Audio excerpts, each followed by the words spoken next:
Ensara TV ekerenga kiomogusi.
His Excellency Dr. Musalia Mudavadi and His Excellency Right Honorable Raila Odinga, former Prime Minister of the Republic.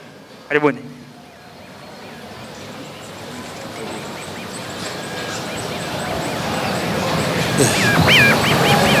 Asante.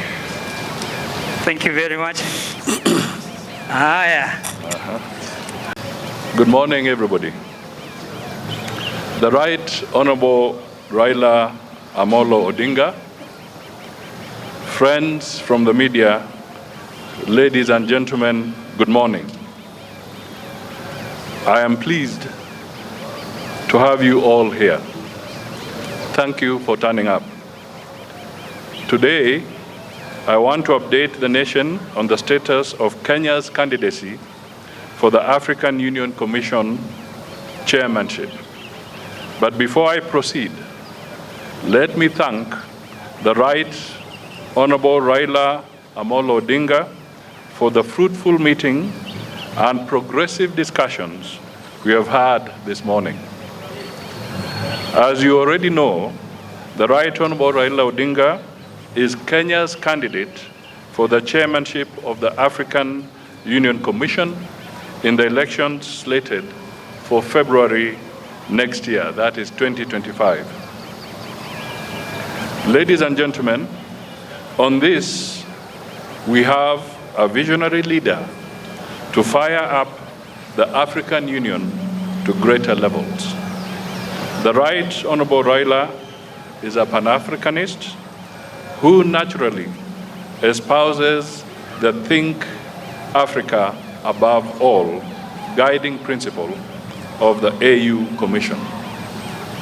Indeed, he holds dear the African Union's ambition of being a people-centered organization. The candidate's experience and leadership philosophy align with the AU's Commission's values of efficiency, professionalism, and respect for diversity. We have no doubt the candidate will pursue excellence in line with the continent's collective aspirations of the Africa we want in 2063, as framed in the AU's development framework of Agenda 2063. Let me laud our President, His Excellency Dr. William Samoei Ruto, for fully endorsing the candidate and continuing to extensively engage with his counterparts in diverse regions of the continent. So far, our candidature has been positively received. The President has energized our foreign policy, thus successfully positioning our country as a champion of African affairs in the international arena. As the Cabinet Secretary for Foreign Affairs, I continue to amplify the President's Track 1 diplomacy by engaging my counterparts across the continent. We do all this for the good of our people, Kenya's national interest, and the prosperity of our continent. Ladies and gentlemen, based on the principle of interregional rotation, this is the time for Eastern Africa to nominate a candidate for the position of African Union Commission chairperson.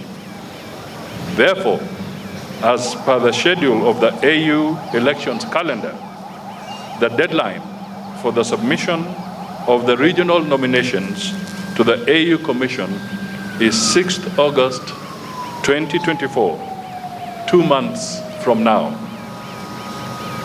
Overall, the campaigns are led by the state with highly experienced and knowledgeable officers. The State Department for Foreign Affairs has established a campaign secretariat which includes the candidate's strategy team. The secretariat will prepare all the briefs for use by the candidate, develop campaign materials, including digital presence, and prepare for the public debate to be broadcast live to African citizens. This will take place 6 months before the election date. Currently, the team is firming up preparatory and application documents together with requisite translations of the resume into 6 AU languages. That is French, English, Kiswahili, Arabic, Portuguese, and Spanish. This should be ready for submission to the AU Secretariat by the end of June 2024. An empirical campaign strategy has been developed, which includes identifying opportunities, challenges, and risks that our candidature faces.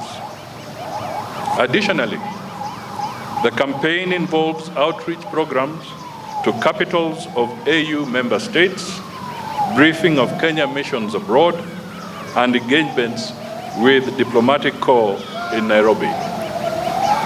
Kenya is certain that our candidate, the Right Honorable Raila Amolo Odinga, has credentials and the passion to advocate for Africa's interests globally and champion for more opportunities for Africa and her people.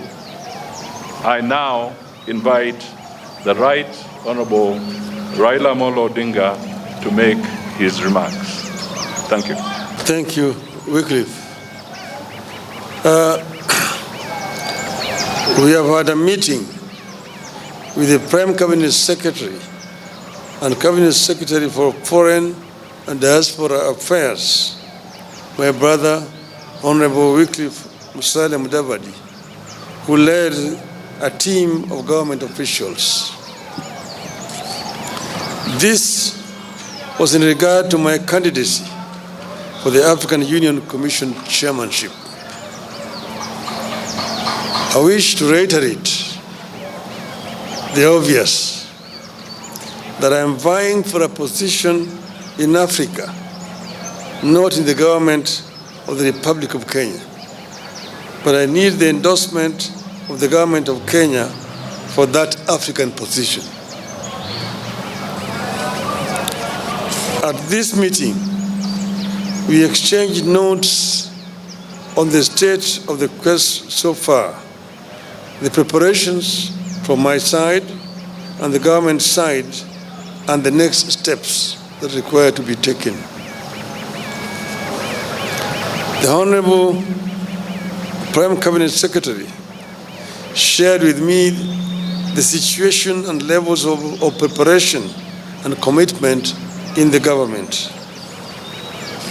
I have been very encouraged by the number of senior government officials offering to be part of this journey out of an understanding that we are in this as Kenya and not as partisan political parties. I appreciate the offer of support. I shared with the government team the situation and my levels of preparation from outside the government. I assured the team that on my own, I'm making every effort, tapping into my experience, relationships, and understanding of the continent to win the support of as many nations as I can.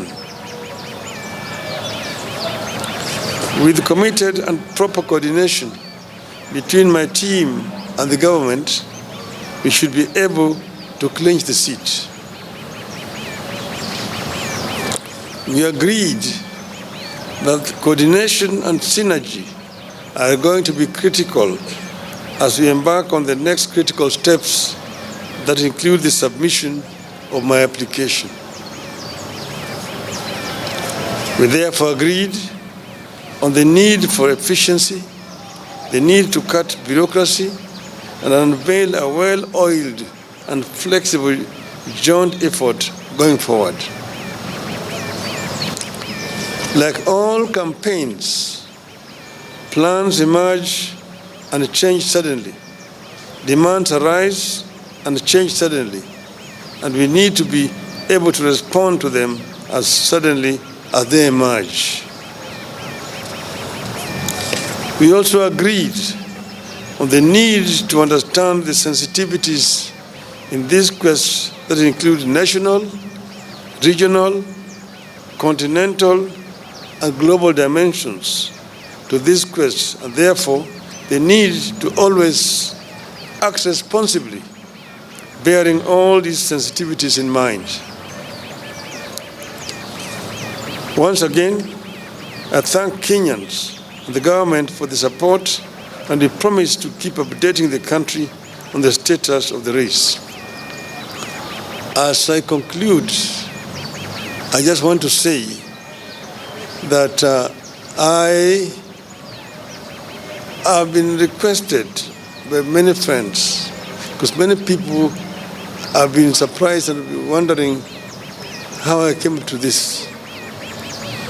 Many of my friends from outside Kenya approached me and told me that this position of AU chairmanship is becoming vacant next year. They have looked around the continent and feel that among the people who may offer themselves, you have the best credentials to take this organization forward.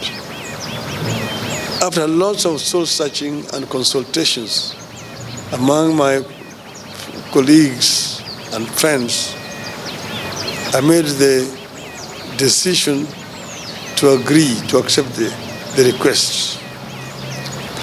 As you know that I had been the African Union High Representative on Infrastructure Development for 5 years. That position gave me an inside picture of what is happening in the AU, what the potentialities are in the AU, what are the challenges, and what are the weaknesses that they exist there. I believe that I have sufficient knowledge and experience to be able to move the AU forward. AU is an institution that was founded by the founding fathers of our nation. And their dream was an Africa that was united, an Africa that was cohesive, an Africa that was developed. The development of Africa can only be done by Africans. I am myself a Pan-Africanist and an Afro-optimist. Afro-optimists as opposed to Afro-pessimists. Afro-pessimists are the people who have given hope in Africa, say that Africa is a lost cause, it's a condemned continent. optimists are those who believe in the ability of the African people to develop Africa. That Africa, the richest continent on the planet Earth in terms of resources, is also the poorest in terms of development. This is the paradox that we want to solve. We want Africans to be able to take charge of Africa. We want to expand the communication and trade among the African people. I was telling my brother here that when I was a student in Europe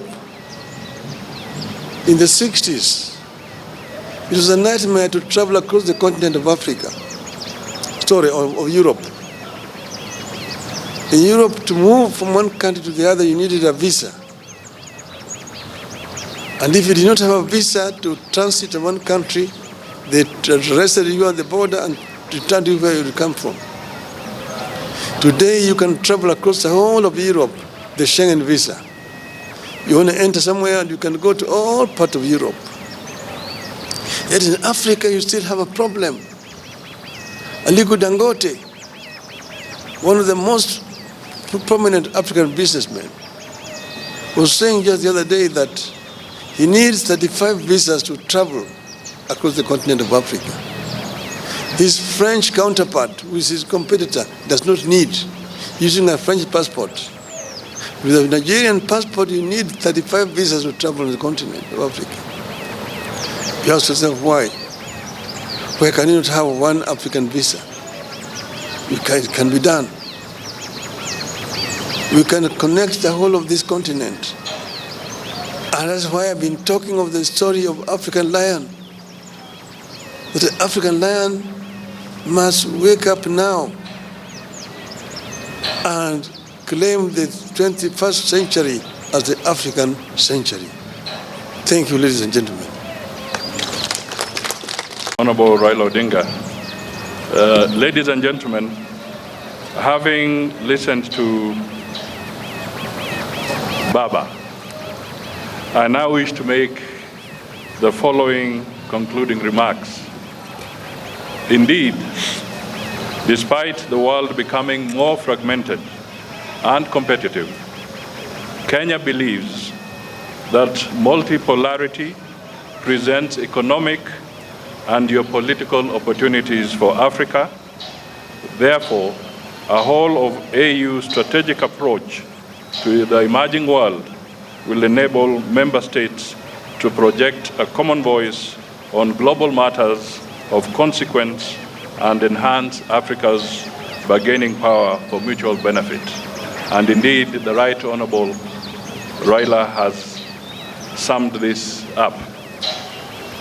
Therefore, for the continent to speak and act as one, the African Union Commission Chair the African Union will have to be more proactive and strategic in overcoming the persistent challenges that beset the African Union, namely funding shortages, logistical inadequacies, and the cyclic nature of conflicts.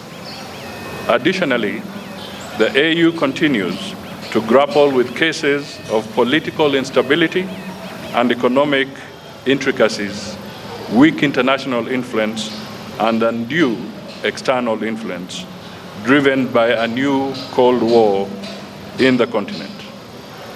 As a continent, we therefore need to focus on dimensions that promote our unity and enhance sustainable development for the citizens of Africa.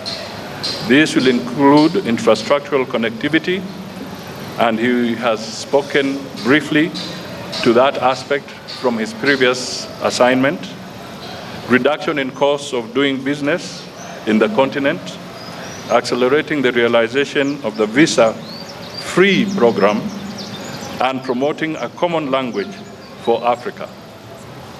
Also important is environmental protection of the climate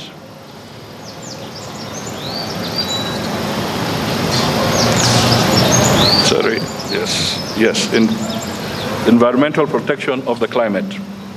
The continent should work in one voice to campaign for reforms of the international organizations and global financial institutions. The AU should be represented on the strategic international institutions, including membership to co-decision-making organs of the UN. We shall promote functional non-alignment that strategically seeks to establish mutually beneficial relationships globally. I may just want to emphasize here that the chairman of the AU Commission also holds the seat for Africa on the G20 forum. Ladies and gentlemen, the candidate, Honorable Raila Odinga, is a renowned champion of Think Africa above all. As per the AU values and inherently motivated by the AU vision, an integrated, prosperous, and peaceful Africa driven by its citizens and representing a dynamic force in the global arena. Our continental body should increase Pan-African awareness among a critical mass of citizens and promote the Africanization of our elites to proudly contribute to Africa's development goals and discourses. Kenya therefore envisions an AU that drives the continent beyond silencing the guns to achieving positive peace, sustainable peace, and security for collective prosperity. We have a long experience of supporting the AU and regional bodies, as well as bilateral engagements to foster peace and security regionally and globally. We envisage an AU that will give a greater voice to the continental crisis that have often become forgotten conflicts, as other global crises elsewhere get huge humanitarian and political attention. As a government and a country, we wish the Right Honorable Raila Amolo Odinga God's speed in this noble endeavor for the continent. God bless Kenya and God bless Africa. Asanteni sana. A prosperous Kenya is dependent on a prosperous Africa. And we want to make it very clear that as Raila champions issues that affect the Africa continent, Kenya is part and parcel of what he shall be championing. So we are sure that as he moves across the continent, Kenya is also a beneficiary. The second aspect of it, from a Kenyan perspective, we must look at it also as a national interest. This is not a localized issue. It's not a village challenge. This is a national interest for the people of Kenya as they prepare to offer leadership to the African continent. And as I said, we see an embodiment of those national interests in Raila's candidacy. Thank you. Kenya is part of Africa. So what Kenya is going to get is equivalent to what the rest of Africa is going to get. If we improve matters in Africa, Kenya becomes a beneficiary. One example I want to give is inter-African trade. Inter-African trade currently stands at only 15%. Africa trades very little with itself. Inter-European trade stands at 70%. Inter-Asian trade is now getting towards 60%. Even South America stands at about 30%. But Africa does not trade with itself for reasons some of which are actually solvable. of problems to solve. You see, there are non-tariff barriers which have been introduced by some African countries, which makes it very difficult for goods to move from one African country to another African country.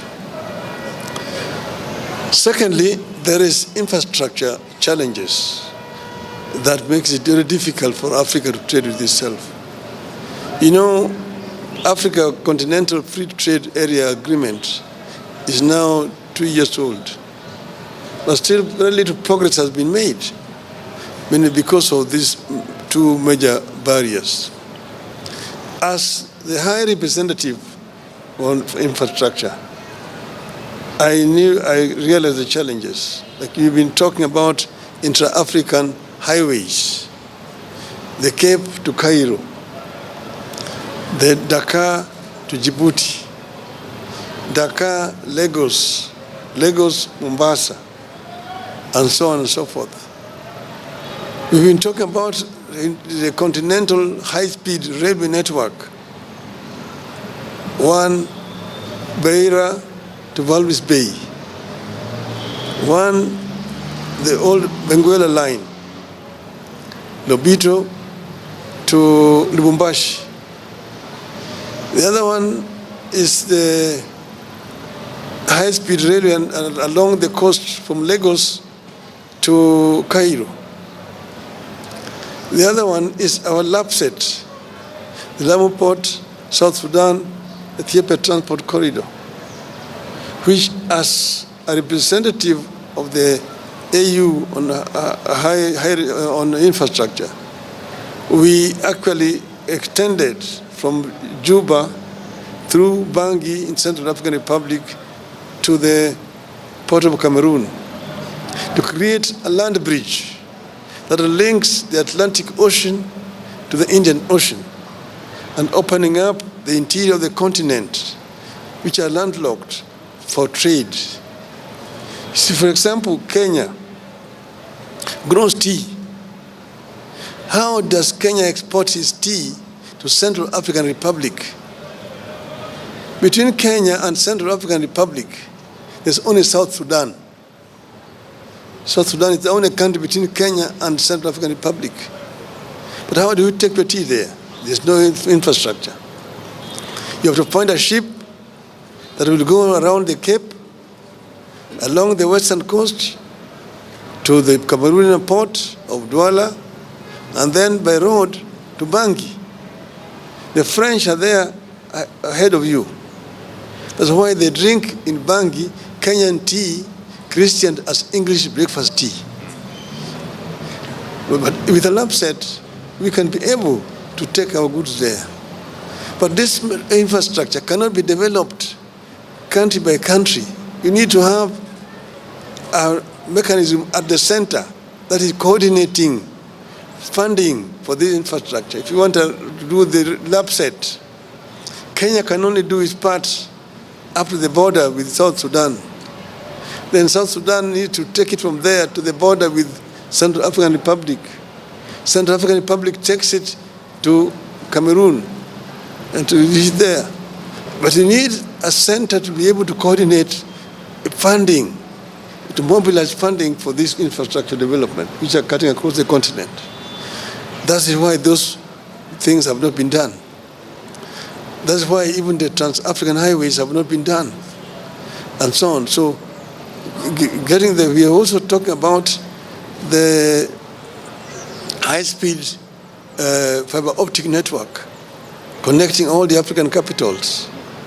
We're talking about open skies to be able to move freely in the African airspace without so much impediment. At the moment, traveling across Africa is a major problem. Recently, when I was going to the funeral of the president of Namibia, we chartered an aircraft here. We had to spend 3 hours at Wilson Airport waiting for clearances of airspaces, the transit countries. You have to get a clearance to fly over Tanzanian airspace, DRC, Zambia, Botswana, and Namibia itself. And it's expensive. The other day, I was in Dar es Salaam going to Niamey in Niger. There, I spent 10 hours waiting. You need a clearance over Uganda, over DRC, over Central African Republic, over Cameroon, Nigeria, and Niger. And that is what is making the air transport in the continent so expensive. It is easier to move goods by air.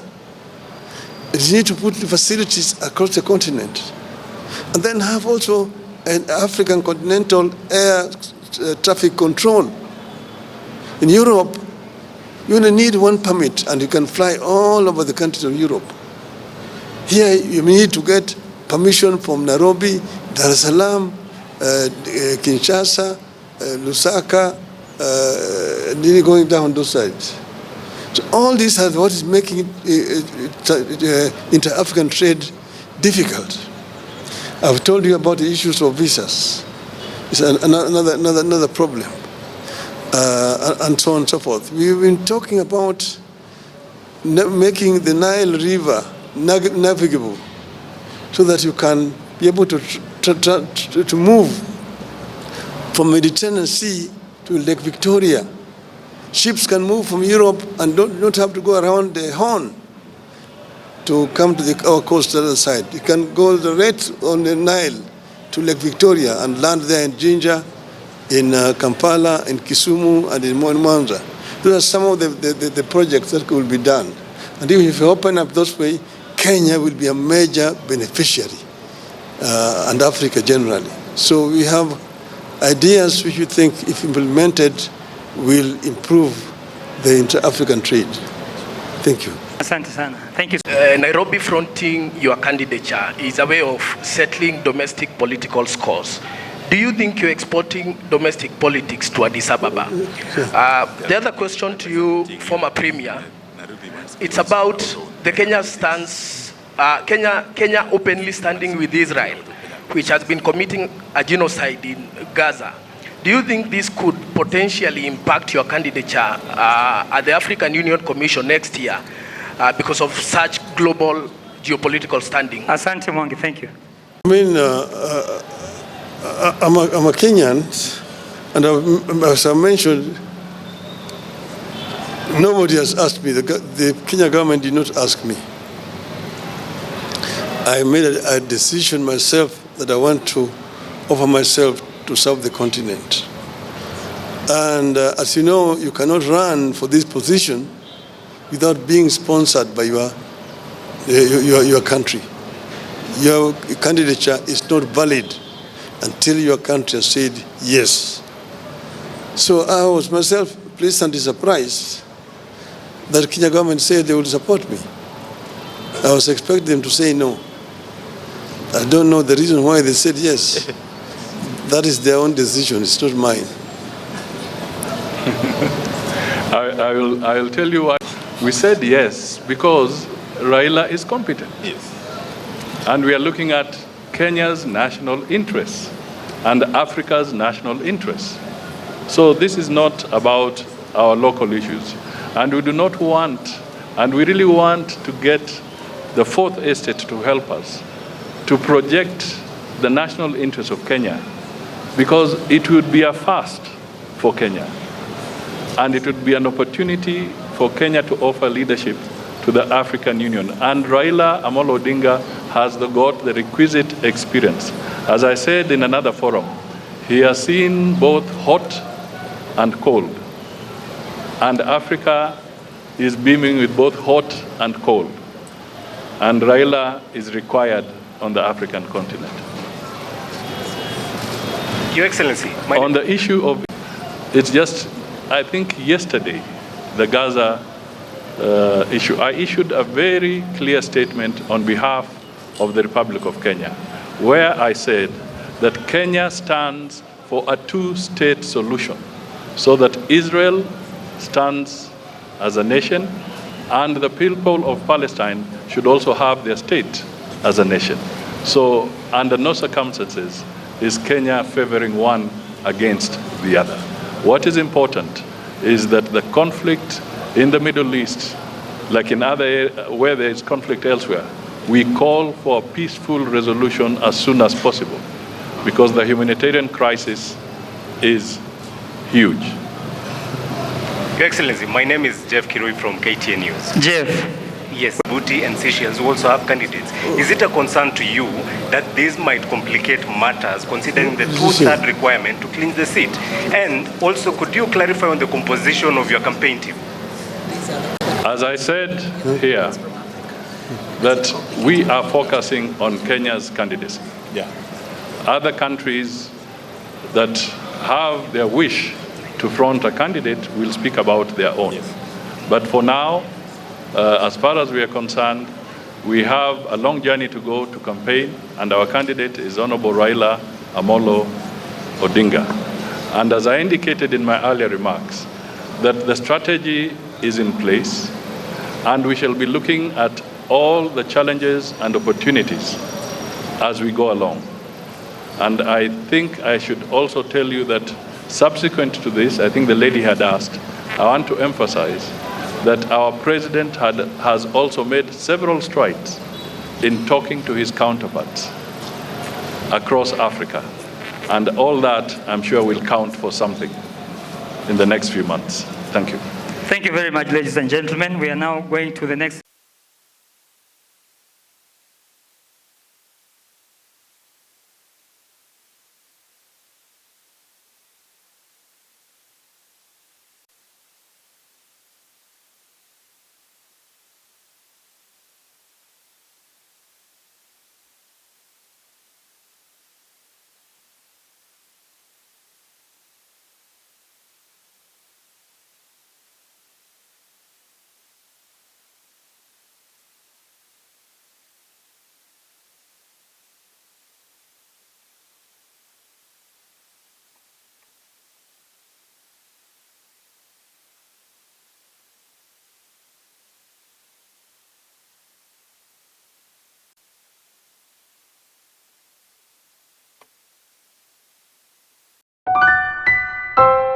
Ensara TV ekerenga kyomogusi.